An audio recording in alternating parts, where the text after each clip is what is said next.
Cakma is here.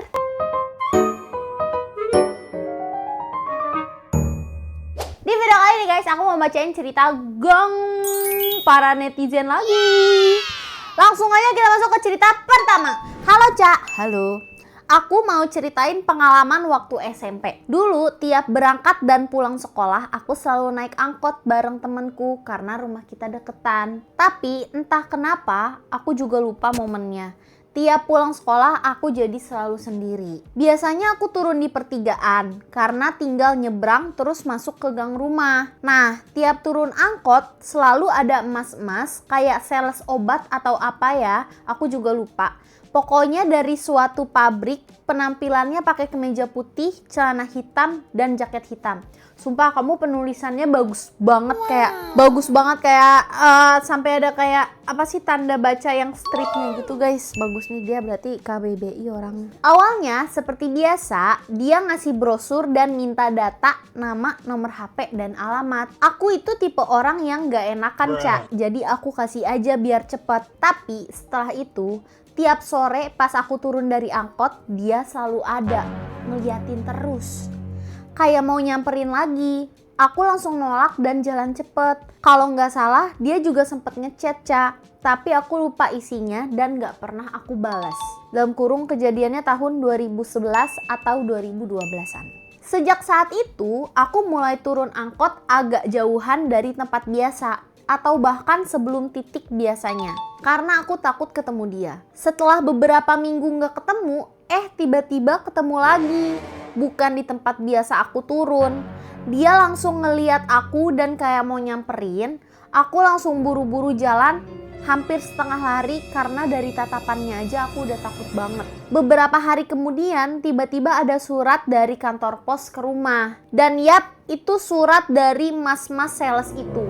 Tahu nggak isinya apa? Surat tulisan tangan, ada nama perusahaan atau pabriknya, dan dia tiba-tiba ngajak nikah.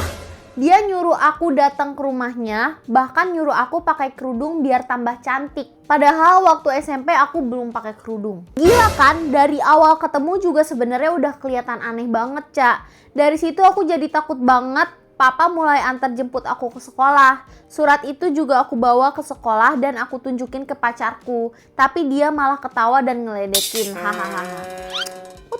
Udah itu aja, sumpah freak banget sih itu sales. Tapi itu menyeramkan ya, kayak kalau di Korea tuh namanya seseng. Saseng. Pokoknya saseng gitu tulisannya. Gitu ya guys, kalian yang Korea pasti tahu. Penguntit, stalker, itu serem banget loh guys. Prinsip izin. Menurut aku jangan pernah menjalin hubungan dengan orang yang kayak kejar-kejar gitu dari sorry deh. Salah gak sih? Maksudnya kayak ada kasus di mana satu cowok itu udah kayak ngejar cewek ini kayak sampai bertahun-tahun lamanya, walaupun si cewek ini selalu nggak mau dan punya pacar. Dan ujung-ujungnya si cewek ini mau sama cowok itu, dan menurut aku setiap kisah yang aku dengar akhirnya tuh kayak nggak bahagia gitu loh. Jadi kayak si cowok ini bener-bener se-obses itu sampai akhirnya dia di KDRT-in lah apa segala macem ceweknya ya guys. Tapi mungkin ada juga kasus yang memang cowoknya tuh cinta banget, kayak udah sampai ke lubuk hati paling dalam. Jadinya sama yang emang tulus sama yang obses. Kalau obses yang bahaya. Iya, kalian pintar-pintar lagi deh cari tahu itu laki-laki itu tulus atau obses seperti itu ya guys. Tapi gimana ya caranya? Sulit tau. Oke, kita lanjut ke cerita selanjutnya guys. Hai Kak Caca dan anak-anak Anjay Tim. Tuh guys, ini dia nulisannya emang A-nya gede semua, panjang semua gitu. Jadi aku ngomonginnya sesuai ini ya. Aku di sini samarin semuanya ya nama-namanya. Aku dengan nama Bunga, umur aku 22 tahun, aku udah punya suami dan anak. Umurnya nggak disamarin kan berarti? 22 tahun udah punya anak. Aku pernah ada titik dimana nggak nyaman sama suami karena suamiku kasar, nggak pernah deep talk.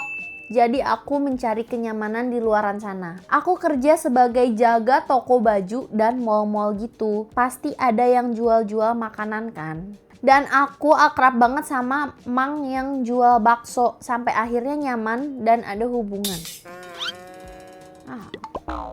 Gak suka mau bacain. Mang bakso juga Mang bakso abang baksonya gitu. Abang aja ya guys ya, agak aneh anjir ngomong. Abang bakso itu juga sama, punya istri dan anak. Kita sampai begituan di gerobak baksonya.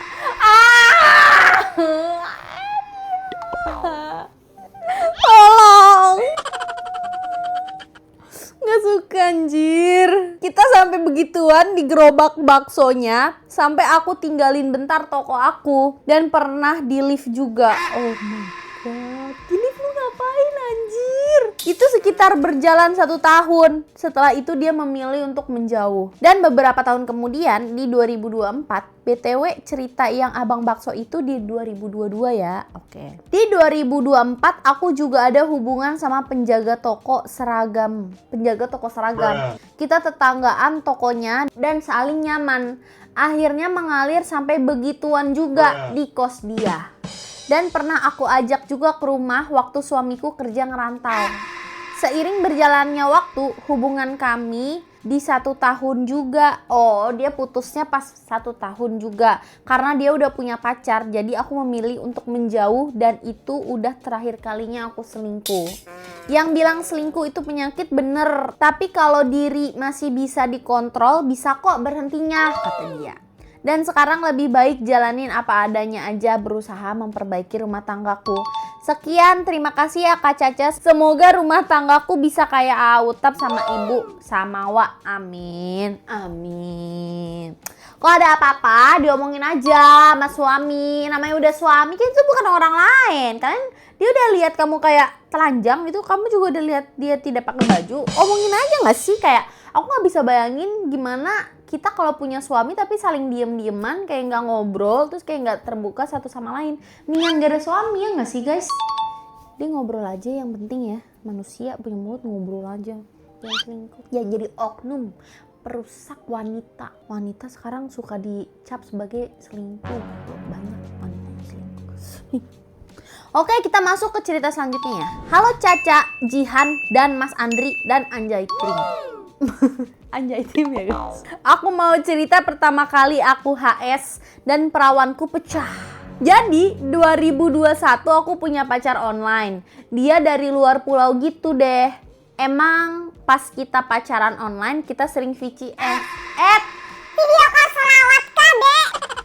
Terus setelah 9 bulan kita pacaran online, akhirnya dia cuti kerja dan mau ke rumah aku. Aku seneng banget Cak, tapi takut juga karena kita udah ngerencanain nginep di hotel dan aku di situ posisinya masih perawan Cak. Di situ takut, deg-degan, seneng, campur aduk deh. Kenapa dia seneng sih? Akhirnya kita ketemu. Aku jemput dia di bandara dan pulang dari bandara itu kita ke hotel dan HS. Emang lu udah niat ya? Sumpah itu bener-bener sakit banget, nget anjir. Padahal kita baru pertama kali ketemu itu, tapi kayak udah lama ketemu dan nggak tahu malu langsung HS, anjir kayak banget.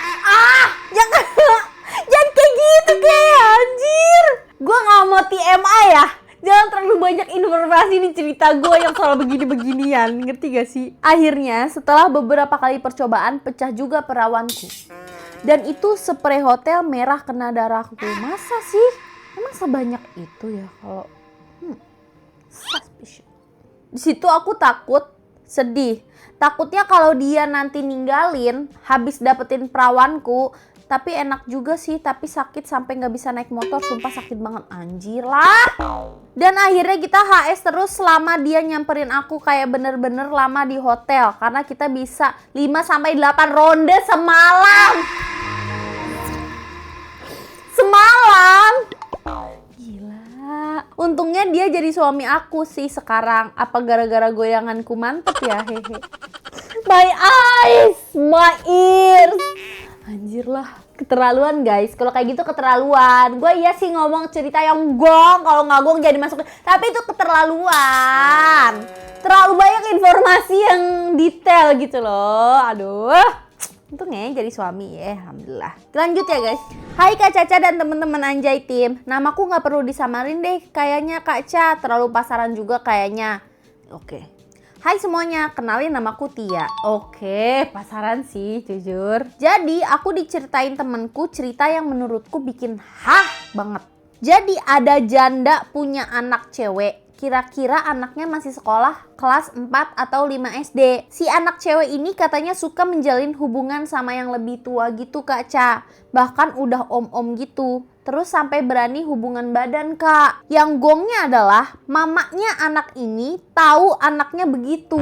Bukannya dimarahin ataupun dinikahin. Yap, mamanya nggak marah sama sekali Kak. Tapi dibiarin dan dikasih pil KB Kak Caca. Aku shock banget pas denger cerita itu dari temenku Kak. Ini kejadian bukan di kota ya guys, tapi di daerah pelosok, desa atau kampung. Makasih ya Kak Caca sudah mau bacain cerita dari aku. Salam buat Ibu dan AA ya. Salam juga buat teman-teman Anjay Tim lainnya. Sehat-sehat ya kalian. Tapi terlepas emaknya diem aja gitu ya. Aku nggak ini ya guys, nggak pro akan hal ini. Terlepas dari kesalahan ibunya, emang itu kan salah banget ya di anaknya dibiarin gitu aja. Tapi ngasih pil KB tuh kayak bener-bener istilahnya kayak ya udah lu gue biarin yang penting jangan hamidun gitu nggak menurut lu? Kayak gimana ya? Ya udah lu mau ngapain juga bebas deh, yang penting jangan nyusahin gue, jangan hamil ya gitu. Iya gak? Kayak secara nggak langsung kayak gitu nggak sih? Soalnya pil KB itu kan ya bener-bener emang pil buat mencegah kehamilan, dan pil KB itu kalau dikonsumsi secara jangka panjang itu bener-bener gak bagus loh guys buat hormon kalian. Jadi hormon itu bisa bener-bener hancur, gak tertata, gak teratur. Kalian bisa jerawatan, bisa gemuk, atau bisa juga stres, rambut kalian rontok, apalah segala macam. Pokoknya segala sesuatu yang kayak begitu-begitu itulah guys ya, pasti ada negatifnya gitu. Tapi ada juga ya, enggak, maksudnya ini kan katanya latarnya di desa gitu. Biasanya kan orang-orang desa kalau misalnya orang tuanya tahu anaknya begitu kan langsung kayak lu gue usir dari rumah ini, jangan pernah kembali lagi kayak gitu kan. Tapi ini ibunya saya bisa bilang dia open minded nggak? Enggak dong ya. Kayak 5 SD. Jangan melupakan itu. serius? Lupa anjir. Om pula. Ini mah emaknya mau ngejual anjir. Iya gak? Siapa tahu emak-emaknya ini emang sama om-omnya kenal, terus kayak gimana udah? Mana duit? Gitu. Ya enggak guys? Yes. Itu kayaknya kemungkinan terbesarnya, karena ya dilanjutin terus lu bekelin pil KB buat apaan gitu. Kayak dia ada main juga tuh sama om-om tuh, kasih duit. Ya Allah, ya sekarang ya Allah. Guys, baik-baik di luar sana ya guys ya. Kita nggak tahu orang banyak yang jahat, aneh-aneh, nggak jelas. Itu tolong kemana-mana sholawat Nabi tuh penting, sama baca doa berangkat kerja gitu. Sampai jumpa di video selanjutnya. Bye.